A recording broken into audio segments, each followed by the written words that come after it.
nós devemos buscar vencer o oponente não por satisfação pessoal, não para ter aquela ideia, nossa, convenci.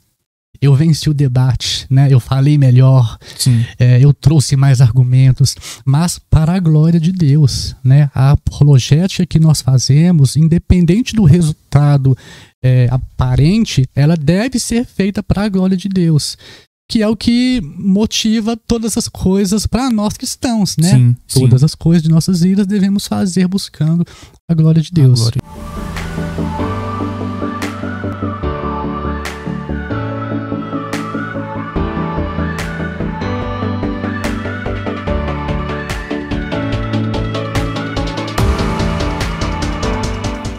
E aí, gente, tudo bem? Estamos chegando para mais um podcast Em Frente. Que prazer ter a sua companhia aqui conosco mais uma vez em mais um episódio onde nós vamos trazer conhecimento bíblico, conhecimento teológico para seguirmos em frente na nossa caminhada da fé e também enfrentarmos os falsos ensinamentos. Beleza pura? Fica aí ligado com a gente que hoje vem conteúdo muito bom para edificar a sua vida. Olha, tenho o prazer de ter aqui comigo o Bernard. O Bernard, ele é da igreja aí, membro da Igreja Batista de Confissão Reformada, do pastor Rony, do pastor Marco Antônio. Pastor Rony que esteve aqui com a gente já, né? O pastor falou sobre interpretação bíblica aqui com a gente, foi bom demais. O Bernard tá aqui, né? O pastor Rony falou assim, Renan, chama o Bernard que vai ser bênção pura. Fala aí, Bernard, bom ter você aqui conosco. Tudo bem, Renan, olha, eu agradeço demais pela oportunidade. É uma grande alegria, né, poder participar desse momento aqui com vocês, contribuir de alguma maneira, e desde já agradeço pelo convite e vai ser bênção, se Deus quiser. Vai sim, com certeza. O Bernard, ele é casado com a Ana Luísa, né? A Ana Luísa tá aqui com a gente também nos estúdios. Obrigado, Ana Luísa, por estar aqui com a gente também, né? Por cederem esse tempo para poder nos abençoar. Então, o Bernard é o seguinte, ele está cursando teologia, está se formando agora, né? Na Faculdade Teológica Sul-Americana.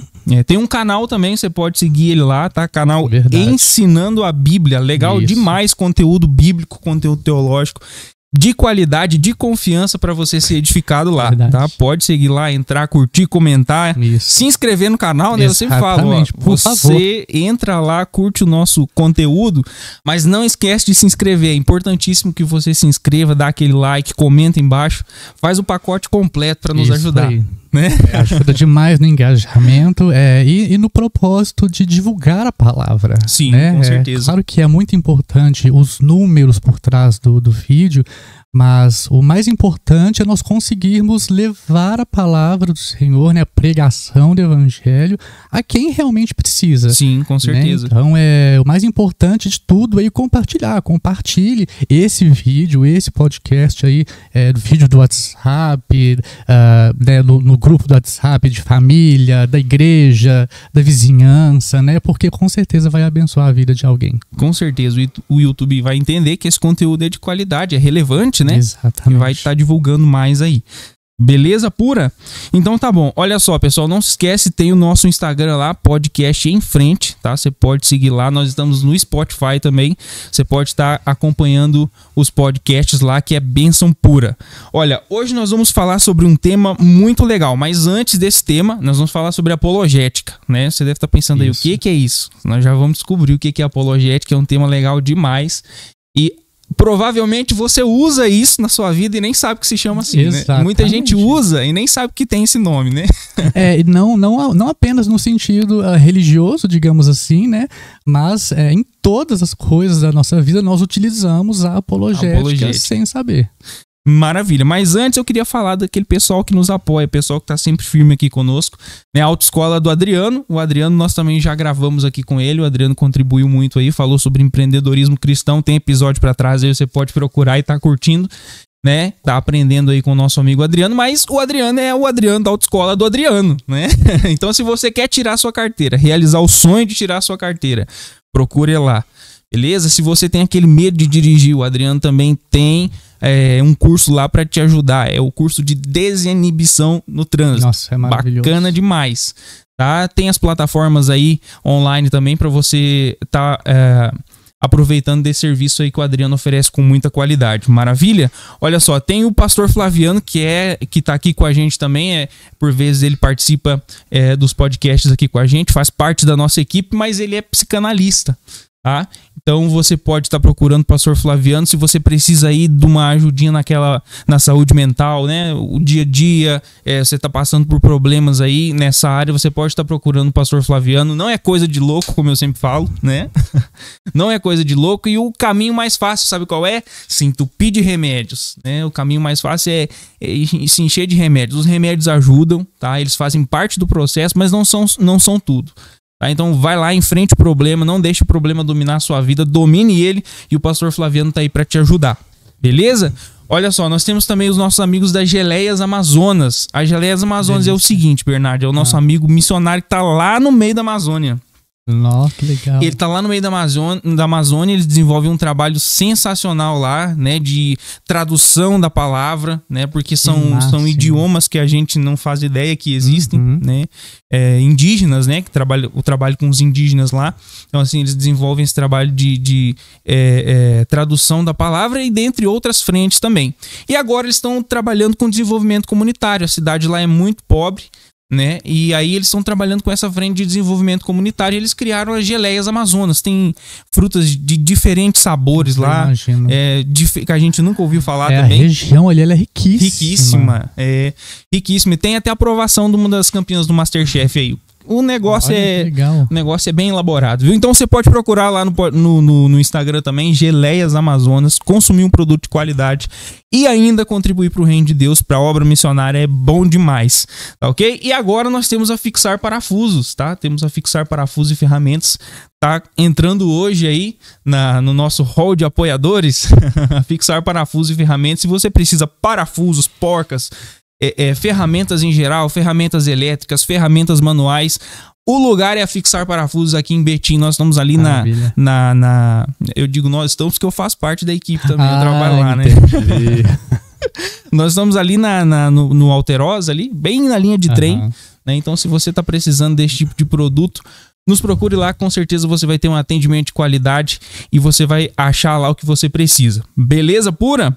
Beleza. Então é isso aí. Ô Bernardo, vamos lá? Vamos Bora lá. pro tema? Vamos falar um pouquinho sobre apologética, mas antes, você já viu que a gente já inseriu uns quantos mais antes aqui, né? Mas é porque eu tenho o costume, ô Bernardo, da gente conhecer um pouquinho mais, né, sobre o nosso entrevistado, e aí a gente queria conhecer um pouquinho mais como foi a sua conversão, né, como tem sido a sua experiência no curso teológico. Acho que vai ser algo muito interessante para nós ouvirmos. Bom, meu nome é Bernardo, né? Já foi dito, sou casado com a Ana Luísa. Eu nasci em Belo Horizonte mesmo, né? Sou mineiro de BH. Eu não venho de uma família cristã, mas a minha família, aos poucos, ela foi se rendendo ao Senhor, né? Eu venho na verdade eu tenho 2 tios, né? Um tio meu com a esposa dele, eles se converteram jovens e aí se casaram e aí eles fundaram uma igreja batista também, Igreja Batista Efraim. A igreja existe até hoje, eles são os líderes dessa igreja. E aí, assim, os meus primeiros anos, né, de convertido foram nessa igreja. Por volta ali dos 15 anos. E a minha experiência de conversão, ela é muito interessante, porque primeiro, lá da minha casa, quem se converteu foi minha mãe. E aí a minha mãe, ela ia todo fim de semana, todo sábado e domingo ela ia para a igreja. E a igreja, ela ficava ali próximo à casa da minha avó, mãe dela. E aí eu aproveitava para ver minha avó, para ver os meus familiares que moram ali próximo. E às vezes eu ia com ela na igreja, ouvia algumas coisas. E era interessante que lá onde era a igreja antigamente, era na casa dos meus tios, né, que era no andar de cima, e a casa da minha avó era no andar de baixo. E aí, às vezes, minha mãe subia pro culto, né, ficava lá e eu ficava embaixo. Só que muitas vezes, acho que ela nem sabe disso, vai saber agora quando ela ver o vídeo, que eu ficava lá embaixo ouvindo o que acontecia lá em cima. Então eu ouvia os louvores, né, eu ouvia as orações, né, às vezes dava para ouvir a pregação da palavra. Então, assim, aos poucos foi surgindo em mim o interesse, né, para saber, né, o que acontece ali em cima, né, por que minha mãe quer tanto ir para esse ambiente, o que ela faz lá e etc. Aí, o que eu me lembro, né, que o start, assim, da chamada, né, do Espírito do Senhor foi uma vez em que eu tive um sonho. E aí, nesse sonho, a minha tia, a esposa do meu tio, pastor, ela virava para mim e falava assim, no sonho: ô Bernard, você já ouviu a voz do Espírito Santo te chamando? Aí o sonho acabava. Aí foi só isso. Aí eu contei pra minha mãe, ela falou, olha, conta pra sua tia, e ela vai te dizer, né, o que significa. Aí eu contei pra minha tia, falei, tia Cida, né, até hoje, assim, tenho um carinho muito grande por ela, é uma mulher de Deus, assim. E aí eu falei com ela, ô tia, eu tive um sonho assim, onde a senhora vinha conversar comigo e aí me perguntava, você já ouviu a voz do Espírito Santo te chamando? Aí eu contei pra ela, ela falou, Bernard, isso daí é o Espírito Santo te chamando, né, para seguir a Jesus. Que legal. Chamando a conversão. E aí eu lembro que logo depois disso, na primeira oportunidade de um culto que ia ter lá na casa dela, eu fui nesse culto.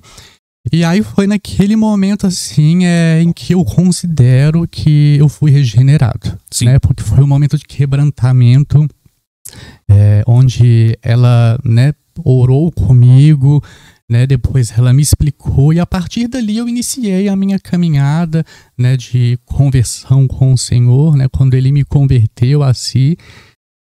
E desde então tem aí uns bons anos, né? Eu tinha 15, hoje estou com 37, 22 anos. Então são 22 anos de caminhada, né? E desde então, quando eu comecei a frequentar essa igreja, eu, por ser da família, né, da igreja, não tem como você não se envolver com nada, com nenhuma atividade. E aí, desde muito novo, eu já comecei a participar de grupo de jovens, do grupo de louvor, né? Eu fui ali discipulado, fui batizado, e aí eu comecei a participar das atividades da igreja. E aí, de lá para cá, fiz bastante coisa, né? Eu me envolvi no meu início, nos primeiros anos, eu me envolvi muito na área musical. Né? Então eu cantava na igreja, tive banda, já gravei CD, já gravei single, já cantei em coral, já cantei em casamento. Então assim, eu fui mais para a área do louvor num determinado momento, mas depois, não sei, alguma coisa aconteceu em que eu me aprofundei mais no estudo da palavra. E aí o Senhor me levou para esse caminho do ministério da palavra, né? De ensino, de discipulado, de pregação. E aí foi a partir daí, né, eu sentindo essa necessidade minha de aprender, né? E sempre teve em mim o desejo de aprender, mas não para mim mesmo apenas, para compartilhar o conhecimento. E aí eu via a necessidade de que eu precisava aprender para depois ensinar, né? O processo é esse, né? Que muita gente quer ensinar sem antes aprender. Aí eu falei, não, se eu quero ensinar, né? E se eu sinto essa necessidade, esse chamado para a área do ensino, da palavra, eu preciso antes me aperfeiçoar. Sim. E aí foi que eu tive, né? Eu digo assim que eu tive, mas eu atribuo tudo a Deus, né? Que o Senhor colocou em mim a ideia de fazer a faculdade. Eu já havia feito um seminário bíblico, mas era um curso de teologia livre, né? Quando eu tinha ali por volta dos 22 anos, né? Então foram 2 anos, dos 22 aos 24, fiz um seminário teológico, porém depois disso ficou por isso mesmo. E aí mais recentemente que eu digo uns 5 anos atrás, né, que eu senti, né, participando da igreja e vendo a necessidade de aprender para conseguir ensinar, que eu tive, né, essa iniciativa de iniciar a faculdade. E aí curso, né, desde então, estou na Faculdade Teológica Sul-Americana. É uma faculdade, sim, excelente, né? Eu gosto muito de lá. E graças a Deus, para a glória do Senhor, esse ano eu termino. É bom. Graças a Deus. Na verdade, falta, assim, uma disciplina apenas para eu terminar. Já fiz o TCC, foi inclusive na área da apologética. Graças a Deus fui aprovado. Então eu já posso dizer que nós estamos falando com especialista aqui. Não sou tão especialista assim ainda, né? Pretendo me especializar ainda mais em apologética, mas é uma área assim que, como você disse no início, que ela é fundamental para as nossas vidas. Sim. Né? Uma coisa que eu percebo, Renan, que a gente fica muito preso à questão, por exemplo, da apologética no sentido teológico apenas. Sim. Né? De ser ali uma disciplina do curso de teologia, né? Onde as pessoas aprendem. Só que hoje em dia é assim, né? Existe essa sistematização, só que nós esquecemos que a apologética ela é necessária para o discípulo de Jesus em todos os momentos, sim, em toda a nossa vida, porque estamos num mundo, né, que é contrário à nossa fé e nós precisamos constantemente, dia após dia, hora após hora, minuto após minuto, segundo após segundo, defender a nossa fé. Sim. Né? Então, eu me interesso muito pela apologética em si, porque eu reconheço essa necessidade hoje em dia em mim, né, e na igreja do Senhor Jesus, de uma forma em geral, de que nós precisamos nos preparar melhor para defendermos a nossa fé. Sim, sim. Eu acho que essa seria seria o pontapé inicial. Então a gente poderia definir a apologética como a defesa da fé, ou não seria somente isso? Ela não é somente isso. Certo. Uma definição, dê pra gente uma definição completa, então, de apologética. A palavra apologética, né, quando a gente vai no grego, né, a origem grega, ela vem de apologia, que significa a defesa, né, de algum ensinamento por meio de um discurso. Certo. Né? Então envolve uma defesa de um corpo doutrinário, de um certo ensinamento. Mas nós pensamos muito na apologética e restringimos muito ela no sentido do campo teológico apenas, né? Eu sou um cristão reformado, então eu vou debater com um espírita e aí eu vou defender a minha fé. A gente pensa muito num embate direto, sim, entre duas pessoas, sim, que pensam de maneiras divergentes, que possuem ensinamentos divergentes, doutrinas divergentes, e que ali vai ter um embate, um conflito entre elas. Isso acontece, mas não é somente isso. A apologética, ela é a vida do cristão. Quando nós olhamos para a Bíblia, né, para os relatos bíblicos, nós percebemos ali em diversos momentos de Gênesis a Apocalipse, a apologética acontecendo. Né, vamos aí trazer um exemplo de apologética em Gênesis. Nós podemos dizer ali que o primeiro embate, né, de apologética aconteceu ali em Gênesis capítulo 3, quando o diabo, por meio da serpente, ali tentou Eva. Né, ali a fé dela foi atacada. Né, houve ali um embate e foi uma defesa da fé mal sucedida para Eva, né, porque ela perdeu ali naquele embate. Ela caiu em tentação, Adão também, e a gente sabe o que aconteceu na sequência. Mas quando nós olhamos, né, para todos esses relatos, eles nos mostram a ideia de que há sempre um conflito entre duas forças. Né? Uma que é de Deus e outra que é contrária àquilo que Deus estipulou. Né? E aí, quando nós pensamos na apologética em si, né, e aí nós entramos no campo mais teológico, né, de disciplina, nós percebemos que a apologética ela é dividida, ela possui subdivisões. Certo. Né? Mas nós eu posso aqui destacar dois tipos de apologética. Uma que é a clássica, né, ou tradicional, que ela é evidencialista, né? Ela consiste em defender defender a fé cristã a partir de conceitos de evidências históricas, científicas, racionais.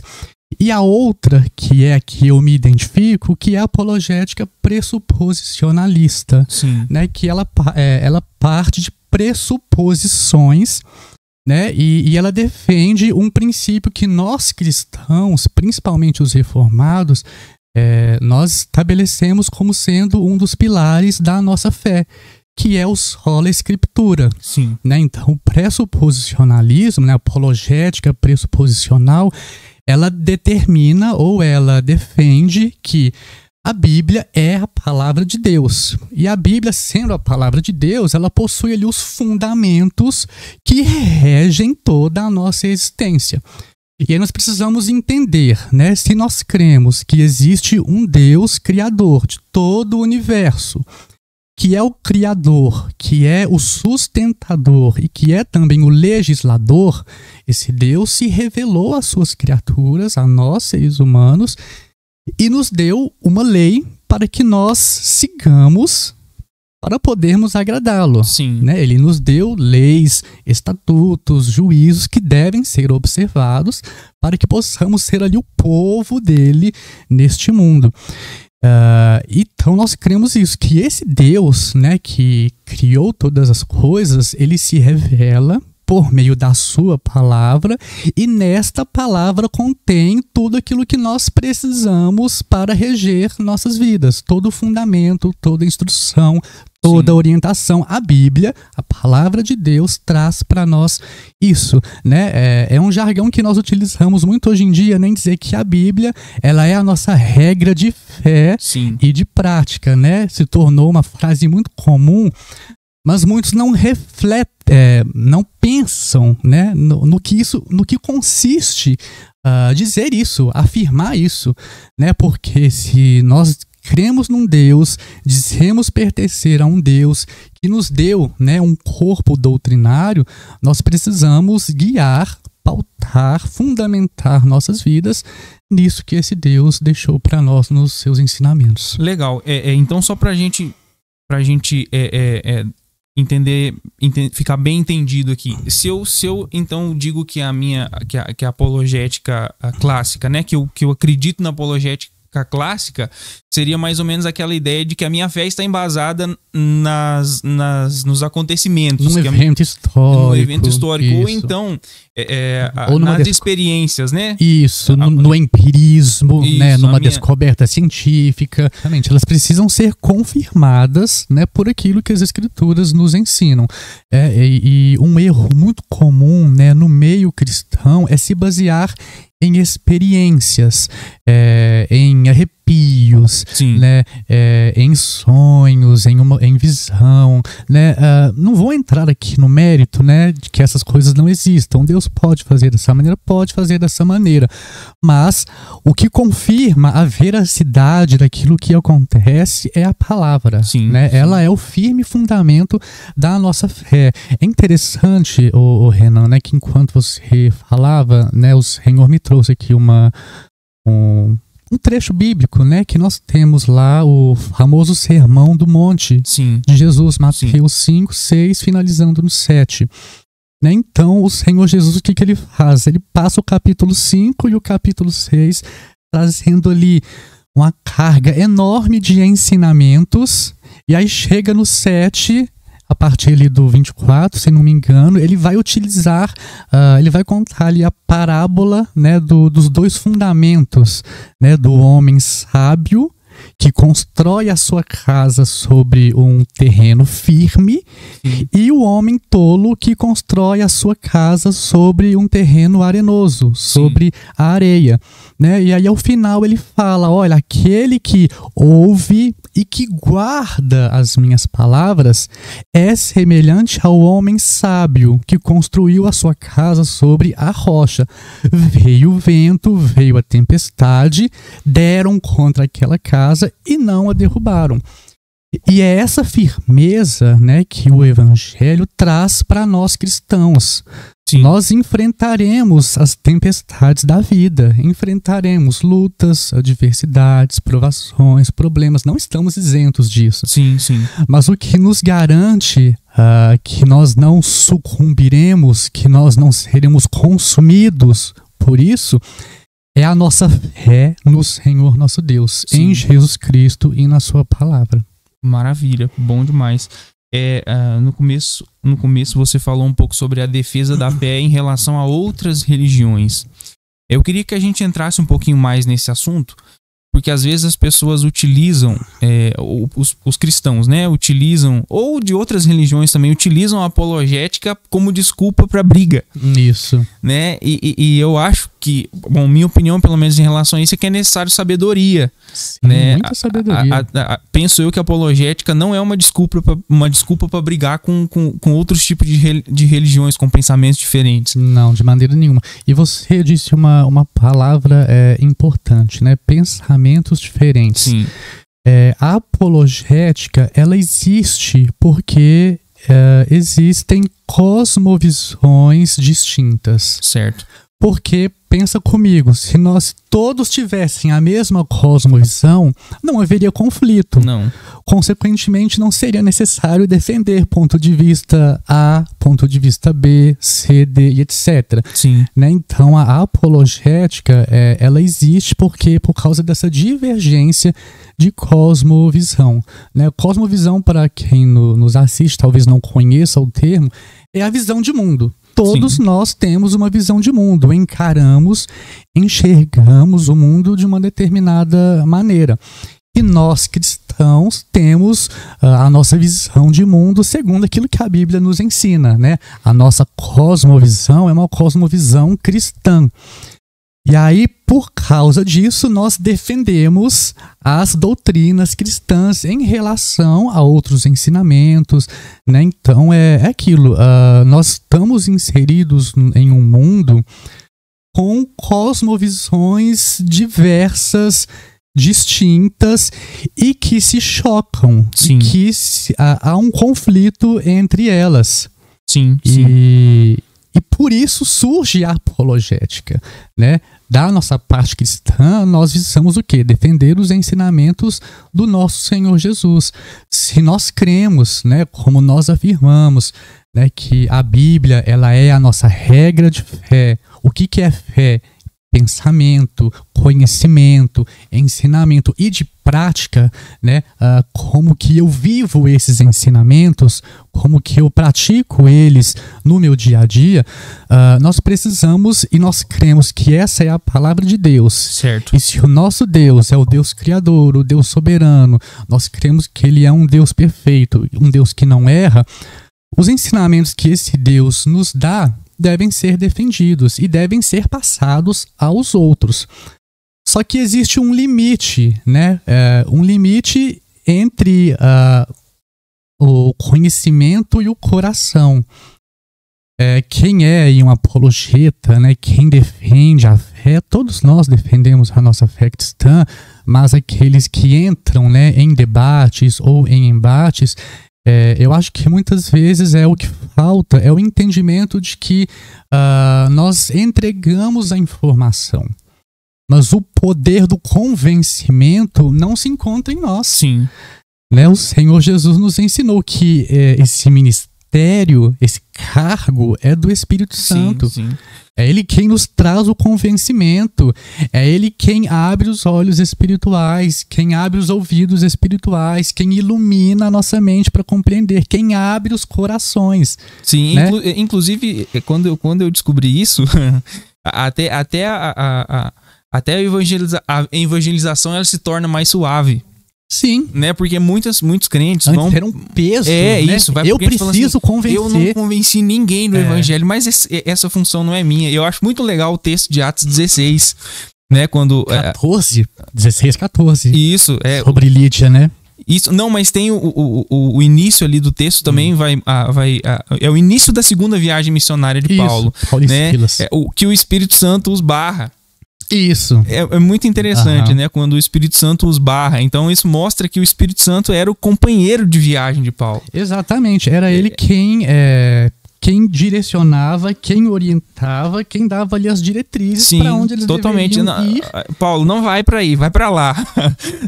Aí Paulo tem a visão do varão macedônio ali, né? Isso. Muito interessante. E é muito interessante que nesse capítulo 16, no verso 14, né, nós temos ali a ida de Paulo a Filipos, né? E aí é ali onde ele tem o encontro com Lídia, vendedora de púrpura, né? Sim. E é muito interessante o que o texto diz, né? A partir do verso 13, nos sábados saímos da cidade para junto do rio, onde nos apareceu haver um lugar de oração. E assentando-nos, falamos às mulheres que para ali tinham concorrido. Certa mulher chamada Lídia, da cidade de Tiatira, vendedora de púrpura, temente a Deus, nos escutava. Olha o final do verso. O Senhor lhe abriu o coração para entender as coisas que Paulo dizia. Então vejam, né, que a conversão, nesse caso aqui de Lídia, para que ela ocorresse, era necessário que antes o coração dela fosse aberto, né, para que a palavra entrasse no coração, não ficasse somente na mente. Sim. Que ela fosse também ao coração, né? E esse trajeto da palavra eu não consigo fazer, você não consegue fazer, nenhum ser humano consegue fazer. Somente o Espírito do Senhor. É Ele quem vai lá e toca, né, com o poder, né, que gera ali o convencimento e que converte aquele coração ao Senhor Jesus. E é interessante que uma das atribuições do Espírito é ordem e não confusão, né? Então, se a gente, na utilização da apologética, tiver o entendimento que o Espírito Santo precisa ser o nosso companheiro, né, precisa ser o nosso ajudador, precisa estar conosco, nós precisamos depender dele, certamente não haverá sabedoria para não gerar confusão. Exatamente. Né, e sim ordem. Muito legal. Você falando a respeito de Gênesis 3, né, da situação da Eva ali com a serpente, eu fiquei pensando muito sobre a defesa da fé no âmbito pessoal. Né? Por exemplo, quando eu estou de frente com a tentação, quando eu estou de frente com o pecado, né?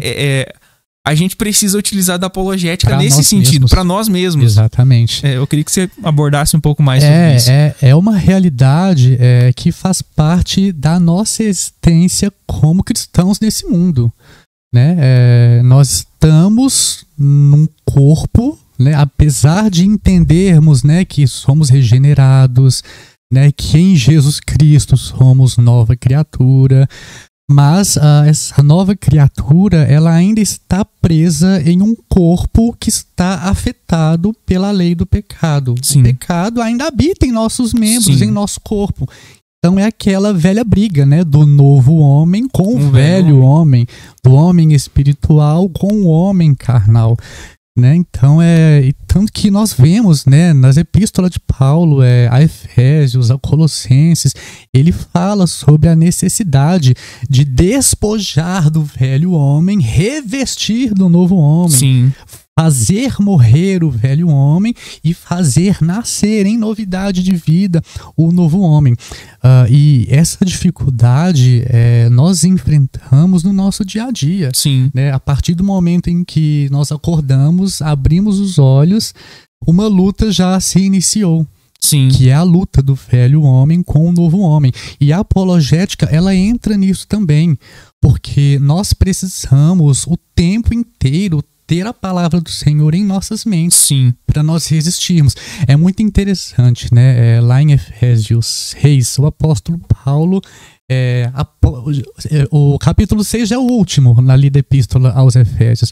Então, depois de Paulo trazer diversas instruções aos Efésios, né, o que lá nos versículos finais ele fala, olha, tomai a armadura de Deus para que possais resistir no dia mau. Né? Então ele utiliza, né, uma imagem que era muito vívida para os efésios naquela época, para os cidadãos daquela época, certo. Que era de um gladiador, né, romano, que estava ali entrando numa batalha, né? E o gladiador, ele não vai simplesmente com o punho livre e entra, né? Ele possui uma armadura, né? Então Paulo faz uma analogia de que assim como um gladiador, assim como um guerreiro do mundo para poder defender a sua nação, para poder defender o seu reino, o seu império, ele se veste de uma armadura e vai para a batalha, assim também é conosco cristãos, assim também é com vocês, efésios.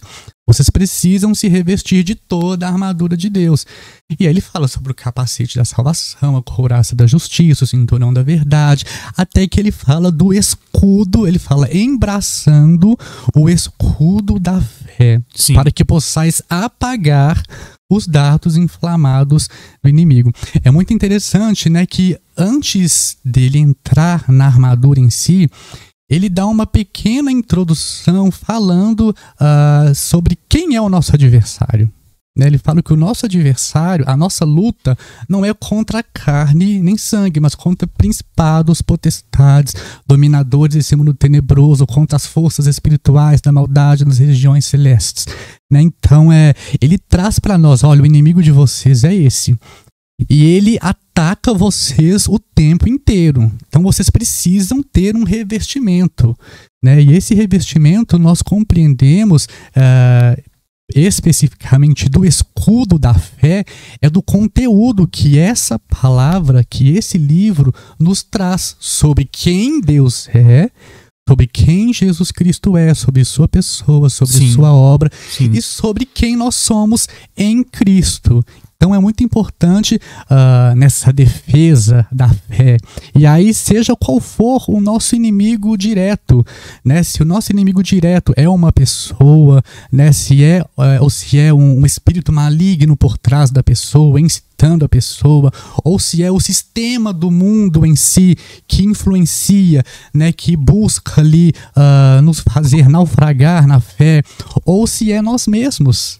Se é o pecado que ainda habita em nós, algum pensamento impuro, sentimento impuro, todas essas coisas vêm para poder minar a nossa fé. Sim. E aí é a hora da apologética, da autoapologética, Sim. onde nós defendemos a nossa fé, colocamos ali em prática aquilo que nós aprendemos para que nós possamos resistir à tentação, aos inimigos diversos. Legal demais. Então, olha só, você que está nos assistindo aí, você já se sentiu um apologeta, né? Porque, como eu falei no início, diariamente a gente usa a apologética e nem sabe. Então, compartilha aí conosco nos comentários, né?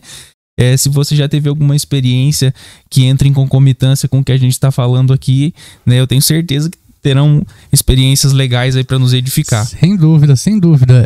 E aquilo que eu disse, né? É uma experiência que nós vivemos diariamente. Sim. E eu acho que quando nós tomamos consciência disso, porque muitos ficam naquela coisa, né?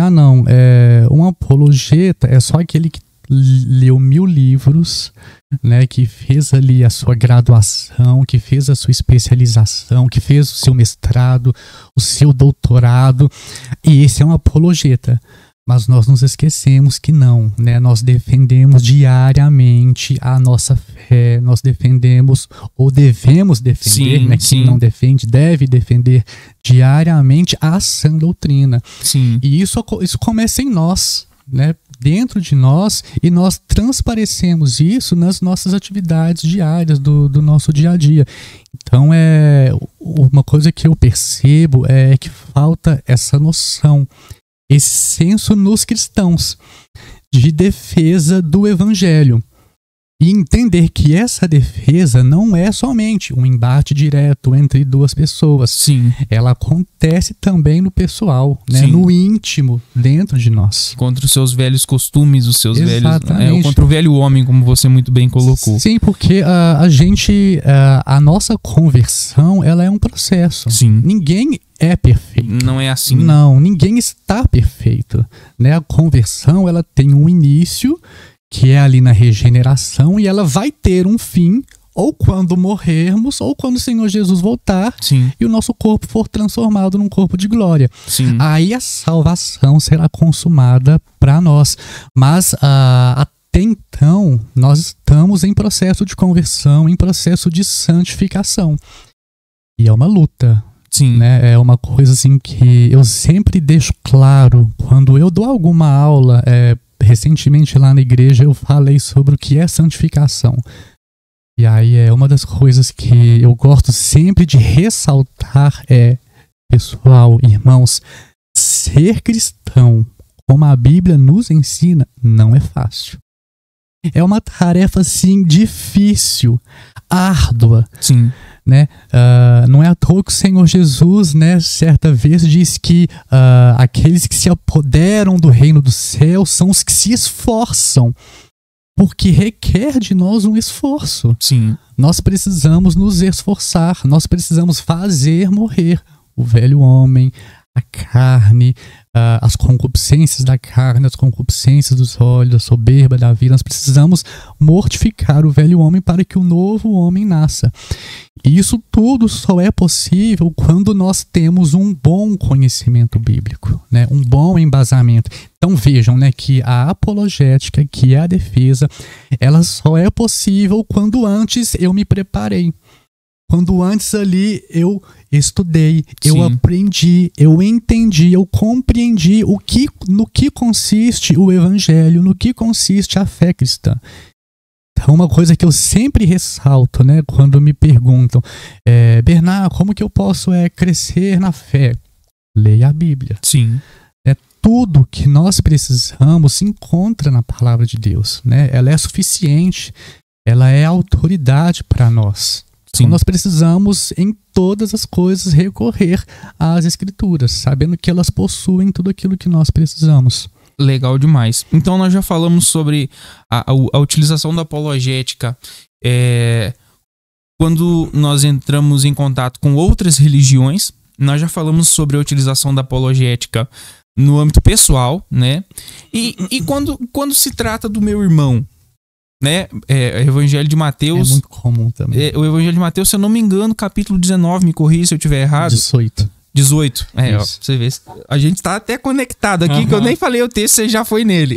Quando vai falar, né? Eu em outro episódio eu disse que é um dos textos mais mal interpretados da Bíblia, né? Porque ele vai finalizar com onde um ou dois estiverem reunidos em meu nome, e aí o pessoal diz que que é a presença de Deus, né? Mas não é a presença de Deus, ali tem uma carga apologética muito grande nesse texto. Exatamente, né? Entra a questão da interpretação bíblica. Sim.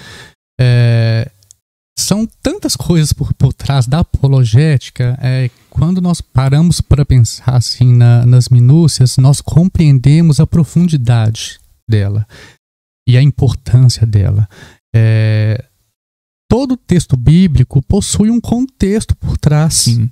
Né? Eu não posso simplesmente pegar um verso e esquecer tudo aquilo que se encontra antes e depois. E não só da Bíblia, né? Qualquer leitura. Qualquer coisa. Você de casa aí, por exemplo, se você receber uma carta, tudo bem que hoje em dia não se manda mais carta um pro outro, né? Tem os celulares. Coloca aí um WhatsApp, então. Pois se você receber uma mensagem de texto, vamos colocar aí de 10 linhas. Se você ler somente uma linha, você não vai entender tudo aquilo que a pessoa que te escreveu, toda a mensagem, Sim. Você não vai captar em uma linha. Com a palavra de Deus, com a Bíblia, é da mesma maneira. Sim. Não dá para querer entender ou criar uma doutrina a partir de um versículo. Então, esse que você nos trouxe aí, né, de Mateus 18, ali existe um contexto por trás da disciplina de um irmão. Sim. Né? Então, quando o Senhor Jesus falou que onde estiverem 2 ou 3 reunidos em meu nome, ali estarei no meio deles, é no sentido de confirmar a autoridade... Testemunhas, né? Daquelas testemunhas, daquilo que está sendo feito ali. E é interessante que a autoridade ali é conferida, a autoridade final, ela é conferida à igreja. Exatamente. Então existe um processo completo. Não é só eu e mais 2, mas sim a igreja. Exatamente. Existe uma autoridade conferida à igreja ali. Então eu poderia dizer nesse caso que eu estou defendendo a fé do meu irmão? É possível a gente entender dessa maneira? Sim, a apologética ela pode ser usada dessa maneira também, né? Nesse contexto aqui de capítulo 18, é no sentido de um pecado entre irmãos. Sim. Mas, por exemplo, uma coisa que é muito comum... Acho que vale a pena a gente ler o texto. Você tá com o texto na mão, acho que vale a pena a gente ler.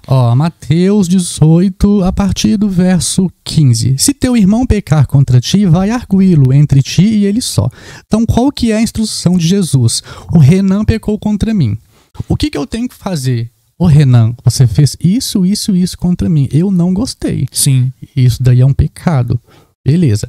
Se ele te ouvir, ganhaste a teu irmão. Então, se o Renan falar, Bernard, realmente pisei na bola contigo, não Me deveria perdoa. ter... Me perdoa. Pronto, assunto encerrado. Tá resolvido. Beleza. Verso 16. Se, porém, não te ouvir, toma ainda contigo 1 ou 2 pessoas, para que, pelo depoimento de 2 ou 3 testemunhas, toda palavra se estabeleça. Ou seja, o Renan, eu fui ao Renan, repreendi ele não me ouviu. Então, o que eu vou fazer? Eu vou chamar fulano, Beltrano. Aconteceu isso entre o Renan e eu. Vamos lá comigo, conversar com ele para tentar resolver a situação. Beleza. Verso 17. E se ele não os atender, dize-o à igreja. Isso. Leva o caso, leva a situação agora ao hall da igreja. E se recusar ouvir também a igreja, considera-o como gentio e publicano. É importante ressaltar aqui que o gentio e o publicano eram 2 tipos de pessoa, né, que os judeus abominavam. Sim. Então, a mesma ideia, né? Como se fosse hoje em dia um ímpio, um incrédulo no nosso contexto de cristãos. Sim. Verso 18, aí vem o clássico verso. Em verdade vos digo que tudo que ligardes na terra terá sido ligado nos céus, e tudo que desligardes na terra terá sido desligado nos céus. Em verdade também vos digo que se 2 dentre vós sobre a terra concordarem a respeito de qualquer coisa que porventura pedirem, ser-lhes-á concedida por meu Pai que está nos céus. Porque onde estiverem 2 ou 3 reunidos em meu nome, ali estou no meio deles. O que Jesus trouxe aqui nada mais é do que o que já foi estabelecido por Deus no Antigo Testamento. Sim. Para que um litígio fosse resolvido lá na época do antigo Israel, era necessário que 2 ou 3 testemunhas fossem envolvidas ali no caso. Então, é a aplicação da lei que já havia sido dada anteriormente. Sim. E a aplicabilidade da lei continua ainda hoje na igreja, né? De que maneira nós podemos trazer a apologética para isso? No sentido, por exemplo, de um erro doutrinário. Né, de chegar um determinado irmão e falar ou querer ensinar alguma doutrina que a igreja não defende, que Sim. a Bíblia não ensina. Sim. Então aí a apologética ela deve entrar em ação nesse momento. Falar, olha meu irmão, vamos sentar aqui nós 2 e vamos ver o que a Bíblia fala sobre isso que você trouxe. Aí pega, analisa, chama 2 ou 3 testemunhas, se for o caso, leva a igreja. E se for o caso final, excomunga, tira do hall de membros. E aí que eu penso muito na questão da defesa da fé do meu irmão. Porque nós estamos falando de excluir alguém. É alguém que pode ser pernicioso no todo. Isso. Então, se eu tô tentando defender tanto a fé daquele que vai ser excluído, ou que pode ser excluído, como dos outros, né? Muito legal, cara. Porque talvez, né, quem não está acostumado, né, com o contexto pode ouvir e falar, nossa, mas muito radical, né? Somos todos seres humanos, todos erramos. Mas esse tipo de situação, ela requer medidas radicais. Sim. Porque ela vai além de questões supérfluas, questões superficiais. Afrontar a palavra de Deus, querer ensinar aquilo que a Bíblia não ensina, ou querer invalidar, anular aquilo que a Bíblia ensina, é algo gravíssimo. Sim. E é algo... E são esse tipo de pensamento, né, que nós chamamos de sofismas, que são pensamentos que têm ali aparência de verdadeiros, mas quando você vai ver ali no antro, ele é completamente corrompido, ele é deturpado. Não, e esse tipo de pensamento vem de uma ideia de uma igreja inclusiva, mas a igreja não é inclusiva. Isso é muito complicado. A igreja não é inclusiva. A igreja, ela é receptiva. A igreja precisa ser receptiva. Ela precisa receber a todos, mas ela não aceita tudo. Exatamente. Ela não deve aceitar a tudo. Por isso que quando ouve-se esse tipo de conteúdo, diz assim, é radical demais. Mas isso já era na época de Jesus, né? Jesus chamou os discípulos ali e falou assim, aquele que não comer da minha carne, não beber do meu sangue, não tem parte comigo. E aí muitos olharam e falaram assim, é duro esse discurso. Exatamente. E o evangelho, ele é um discurso duríssimo. Sim. Por quê? Qual que é, digamos assim, o tema central do evangelho? O arrependimento.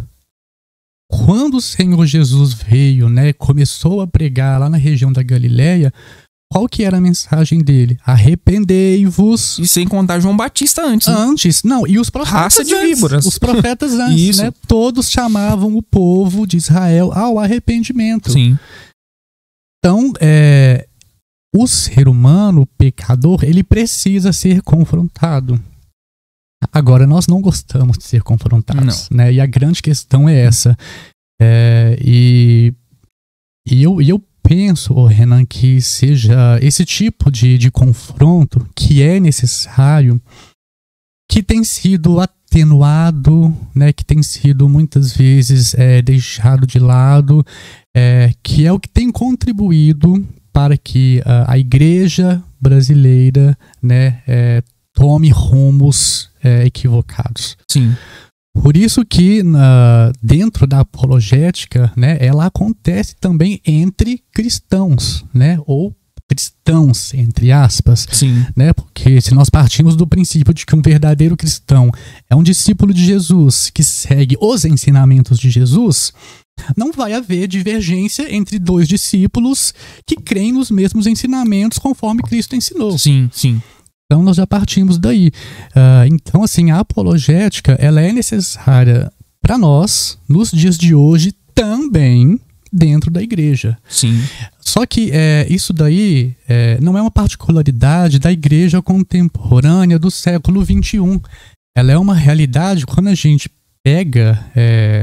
desde a época de Jesus, ali no primeiro século, a igreja primitiva, eles já tinham que lidar com pessoas que se infiltravam ou que se convertiam, né, faziam parte de uma determinada comunidade de fé, e aí de dentro a pessoa surgia, opa, não é bem assim. Talvez um exemplo mais clássico disso seja o gnosticismo, né? Sim, o gnosticismo e a partir dele surgiram os desdobramentos, né, que trouxeram também muito dano ao seio da igreja. Sim. E isso que você falou é fato. O gnosticismo ele não veio de fora, né? Não. O gnosticismo ele surgiu de dentro da igreja.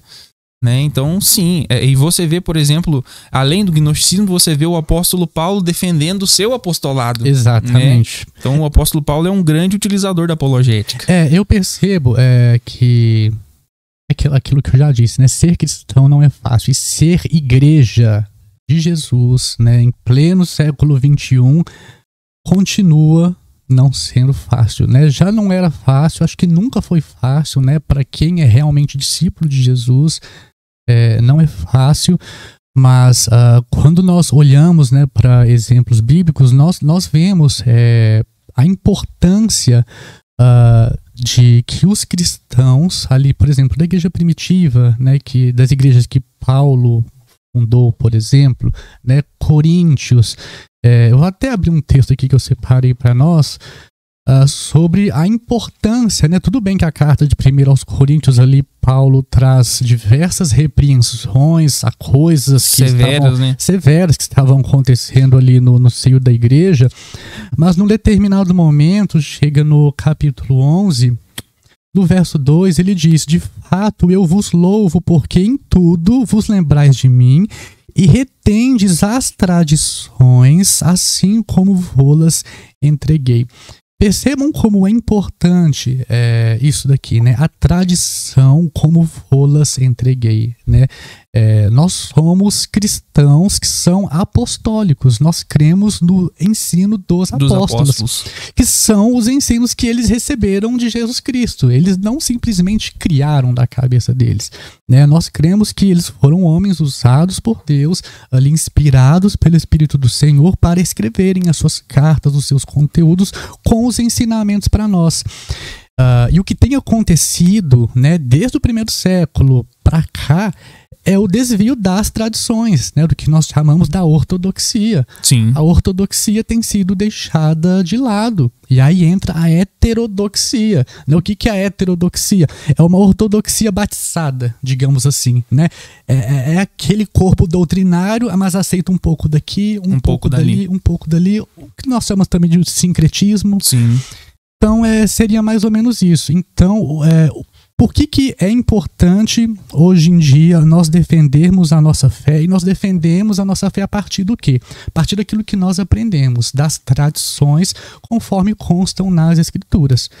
E aí nós defendemos a nossa fé, nós defendemos a sã doutrina a partir daquilo que as Escrituras Sagradas nos ensinam. Muito bom, cara.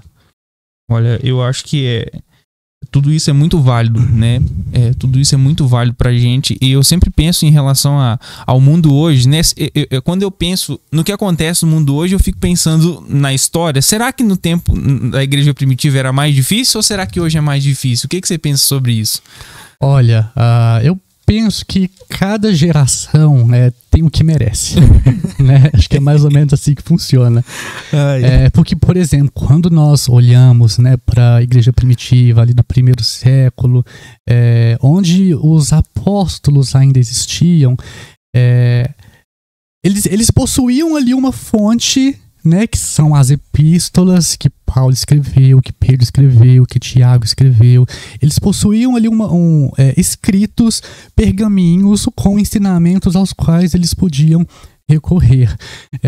Eu lembro que uma vez, dando aula sobre a história do cristianismo, e aí quando a gente vai para o século II, já não tem mais nenhum apóstolo vivo, né? João foi o último ali que a gente crê, né, que segundo a tradição que morreu ali no final do primeiro século. Ele já tinha morrido. E aí, segundo os historiadores, uma das preocupações do apóstolo João era exatamente essa. Agora que nós morremos, quem vai dar sequência àquilo que nós defendemos? E aí, no primeiro século, né, tanto no segundo século, no terceiro, o cristianismo ele foi assim solapado por de diversas maneiras. Tanto os judaizantes, né, que principalmente no primeiro século, eles surgiam assim, né, querendo impor ainda a tradição mosaica, a lei mosaica aos cristãos, né? Não pode ser só a fé em Jesus, tem que ser também a lei mosaica. E Paulo foi contra isso. Sim. Né? Em diversas cartas, por exemplo, aqui eu separei também, segundo aos Tessalonicenses, no capítulo 2, no verso 15, ele disse: assim, pois, irmãos, permanecei firmes e guardai as tradições que vos foram ensinadas, seja por palavra, seja por epístola nossa. E ainda no capítulo 3, no verso 6, ele também disse: nós vos ordenamos, irmãos, em nome do Senhor Jesus Cristo, que vos aparteis de todo irmão que ande desornadamente e não segundo a tradição que de nós recebestes. Então, era essa a instrução que a igreja recebeu dos apóstolos, né? A defesa, ela consistia também nesse apartar daquele desordeiro, daquele que se recusava em se arrepender. Sim. E continuar ali no seio da igreja. Quando nós vamos para o século II, nós temos ali um irmão em Cristo, Justino, o Marte. Sim. Ele escreveu seu tratado de apologia exatamente porque ele precisava defender a sua fé contra os politeístas, contra os gnósticos, contra os pagãos, contra o Império Romano. E ele precisava defender a sua doutrina para os cristãos, né? Aqueles realmente ali que continuavam, que persistiam na fé. Era uma necessidade. E aí ele deixou, né? Existe esse livro para ser comprado, chama Apologia, de Justino Marte. Até recomendo a leitura, é uma leitura assim brilhante, né? De um livro realmente histórico. E era necessário que essa defesa da fé ela fosse feita não somente no âmbito religioso, mas também no âmbito social. Porque quem conhece, né, a história do cristianismo, né, sabe que ali nos primeiros séculos o Império Romano ele dominava, né, ele imperava. E juntamente com o império, né, com o regime de governo, existia também o regime religioso, que era o politeísmo, né, os diversos deuses. E aí era necessário que os cristãos defendessem a sua fé também diante das imposições dos imperadores romanos. E isso não era uma exclusividade dessa época. Quando a gente vai ali para a época da Reforma Protestante, por exemplo, né, a partir do século XVI, a gente percebe que as confissões de fé reformadas, elas serviram também para poder dar diretrizes à igreja sobre o que é a fé reformada, sobre o resgate da ortodoxia, mas eram também documentos que eram apresentados aos reis da época, aos príncipes da época, porque eles viam que movimentação é essa desse grupo aí? Sim. O que eles creem? O que eles defendem? Então eram documentos que serviam exatamente para poder mostrar, olha, a nossa fé é essa, essa, essa. O que os credos também, né, dos séculos 2, 3, 4, né, dos vários concílios que existiram, eles também serviam para isso, para poder mostrar, olha, nós cremos nisso, nisso, nisso, nisso. O que passa disso seja anátema, como Paulo ensinou, sim, né, aos Gálatas. Amaldiçoado, né? Exatamente. Então, ainda hoje tem que ser assim, né? Nós precisamos, novamente, pode soar um discurso radical, mas ser cristão é ser radical. É ser radical. Tem que ser radical. Sim. Jesus foi radical até o fim. É interessante que e é ruim, aliás, até que a gente ouve várias mensagens, né? E essas mensagens ganham poder pelas redes sociais, que afagam o ego, né? Mensagens que se vestem de evangelho, mas que no fundo, prometem para você somente riquezas, bem-estar, felicidade, felicidade, né? Entre aspas. E são mensagens que precisam ser, eu penso que essas sim precisam ser combatidas. Sem dúvida. Precisam ser combatidas, como apresentando a sã doutrina, né? A gente precisa se abraçar a sã doutrina, a gente precisa se revestir, assim, como diz o final do livro de Ezequiel, a gente precisa deixar ela, né, se imergir nela, né? Exatamente. A gente precisa deixar ser tomado por ela, para que esse tipo de mensagem não tome forma de evangelho nas nossas vidas, porque ela não é. Exatamente. E sabe por quê, né, que muitos que ouvem esse discurso que nós estamos trazendo aqui e o chamam de radical? Porque não conhecem o verdadeiro evangelho. Eles tiveram contato com esse evangelho, entre aspas, que você mencionou, que não é o evangelho de Jesus Cristo. Sim, sim. Né? Paulo falou sobre isso lá aos Gálatas, no capítulo 1, no verso 7, né? Todo aquele que apresentar outro evangelho, né, que tenha doutrinas, ensinamentos, além daquilo que nós vos ensinamos, seja anátema. Vamos abrir aqui para ler, que eu acho que vale a pena. Vale a pena. Vale a pena. E com isso, queridos que estão nos ouvindo, a gente não quer dizer que o evangelho é só tristeza ou dor ou sofrimento. Não é isso. O evangelho ele nos preenche a ponto da gente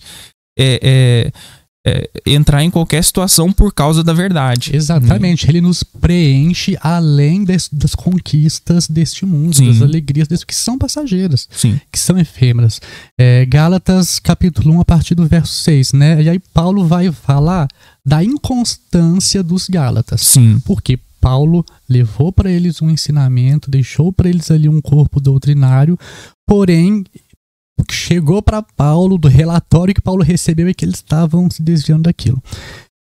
Capítulo 1, verso 6. Admira-me que estejais passando tão depressa daquele que vos chamou na graça de Cristo para outro evangelho.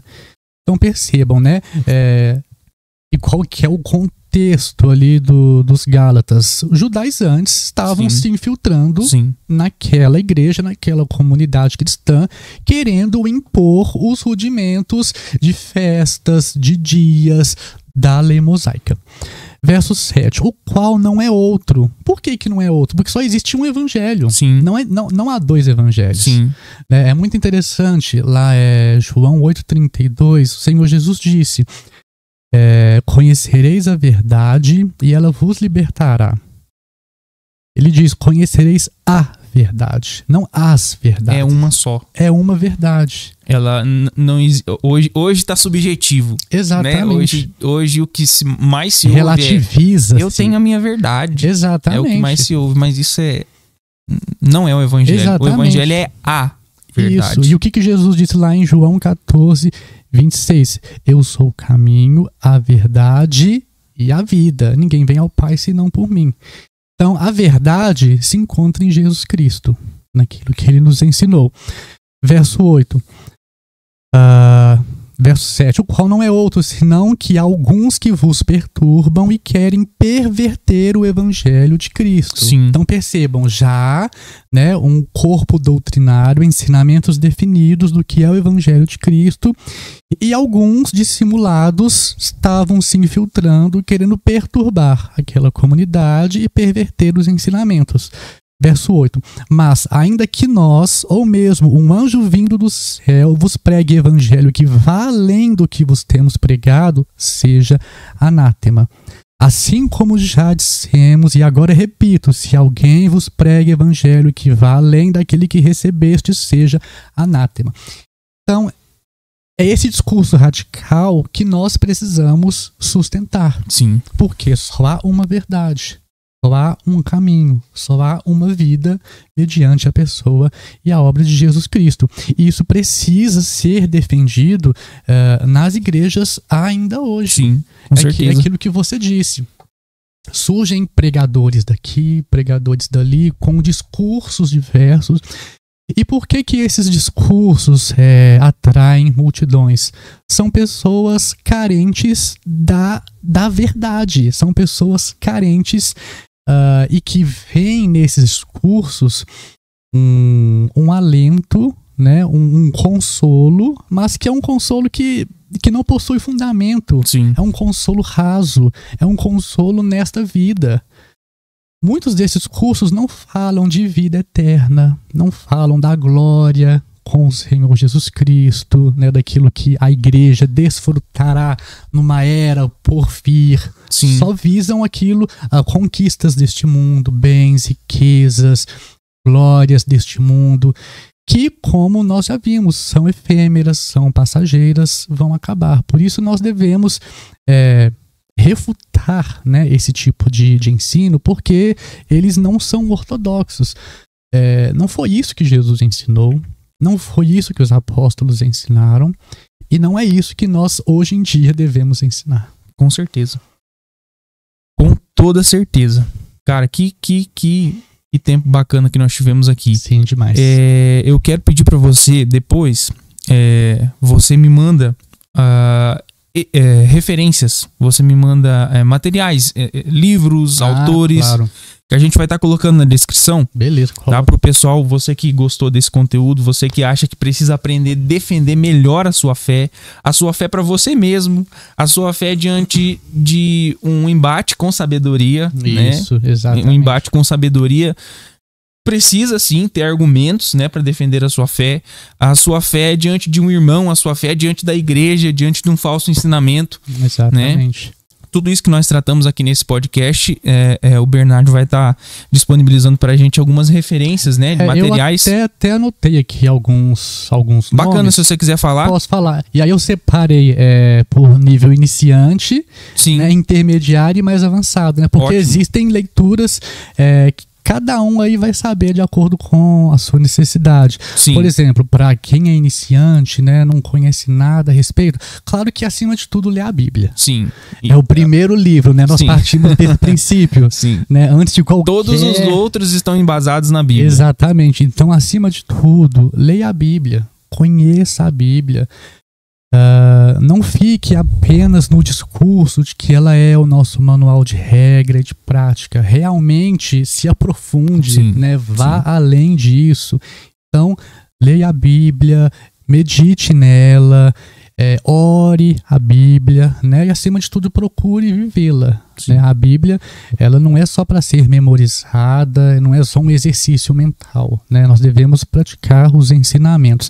Mas para quem deseja, né, se aprofundar aí na apologética, por exemplo, você que não conhece nada a respeito e deseja um livro assim para te introduzir na apologética, tem uma Apologética Pura e Simples do Alistair McGrath. né? É um livro, assim, super tranquilo de ler, né? Uma leitura fácil que vai trazer ali os fundamentos básicos da apologética e que acho, assim, que, né, qualquer um que pegar para ler vai conseguir absorver com tranquilidade. Agora, se você deseja um material mais intermediário, tem aqui 2 que eu anotei. Sempre Preparados, Orientações para a Defesa da Fé, do Greg Bahnsen. Esse daí também é um livro que ajuda demais, né, para quem já pegou mais ou menos uma noção daquilo que é apologética, né, do embasamento, já tem um conhecimento mais aprofundado das escrituras também. Esse é um livro que vai te ajudar. Outro é O Resgate da Fé Cristã, do Carl F. Henry. Esse livro, inclusive eu tenho ele físico lá em casa. Ele é um livro, assim, que na época que eu li, ele abriu a minha cabeça de uma maneira, assim, que me ajudou demais a entender. Por isso que no início, né, eu falei da questão da importância da cosmovisão cristã. Sim. Porque nós vamos defender aquilo que nós abraçamos, aquilo que nós cremos, Sim. aquilo que nós amamos. Certo, com certeza. Então, ele se aprofunda muito nisso, né? E o Carl F. Henry, ele era um pressuposicionalista do século XX, né? Já faleceu, mas ele era, assim, um especialista, né, nisso, em apologética, e ele escreve, assim, também de uma maneira muito legal. Brilhante. E agora um mais avançado, né? Eu tenho aqui o Compêndio de Teologia Apologética do François Turrentini. Esse daí já são 3 volumes. E aí, sim, não é o tipo de livro que você vai pegar para ler, né? É um tipo de livro que você vai pegar para consulta, né? Olha, preciso ver tema X ou tópico X. Aí você vai ler, porque é bem grossão mesmo. Né? E o outro também é Apologética para a Glória de Deus, do John Frame, né? O John Frame também dispensa comentários, apresentações. É uma apologeta também que escreve muito. E esse livro dele, Apologética para a Glória de Deus, ele fala muito sobre isso, né? Sobre esse ponto de que nós devemos buscar vencer o oponente não por satisfação pessoal, não para ter aquela ideia, nossa, convenci, eu venci o debate, né? Eu falei melhor, eu trouxe mais argumentos, mas para a glória de Deus, né? A apologética que nós fazemos, independente do resultado aparente, ela deve ser feita para a glória de Deus, que é o que motiva todas as coisas para nós cristãos, né? Sim. Todas as coisas de nossas vidas devemos fazer buscando a glória de Deus. A glória de Deus. Então fica aí esses materiais de sugestão, são ótimas leituras. Eu creio que quem adquirir um ou outro vai ter bons conhecimentos. Maravilha, vai estar na descrição aqui também, tá? Se de repente são nomes em inglês, né? De repente você não pegou isso, direitinho, vai estar escrito aqui na descrição, você vai poder ter acesso aos nomes desses materiais. Maravilha? Meu amigo, muito obrigado. Eu que agradeço. Que satisfação ter você aqui conosco. Igualmente. Fica aí a câmera disponível para você divulgar aí mais um pouquinho o seu canal, né? E também dar aquele conselho final aí, ainda que nós já demos muitos, né?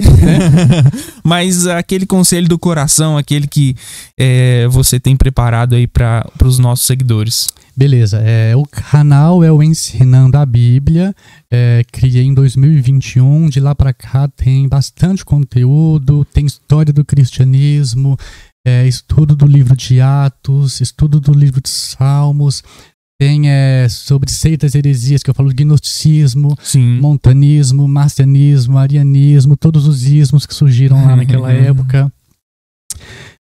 Tem dica de livros, enfim, entra lá, canal Ensinando a Bíblia, e aí você vai se identificar com alguma coisa. E de orientação que eu deixo busque viver para a glória de Deus. Né? Deus nos criou, somos criaturas de Deus e devemos refletir a glória dele neste mundo. Sim. E dentro dessa ideia, né, de refletir, de brilhar na glória de Deus, e aí falando especificamente no contexto de igreja, de cristãos, nós precisamos de fato ser cristãos. Né? No que consiste um cristão? Um cristão é um discípulo de Jesus. Se é um discípulo, tem um mestre. O mestre é o Senhor Jesus. E esse mestre deixou ensinamentos, deixou instruções que nós devemos seguir. É muito comum aquela ideia, né, de que eu sou... A mesma ideia que quando você perguntava antes para uma pessoa, qual a sua religião?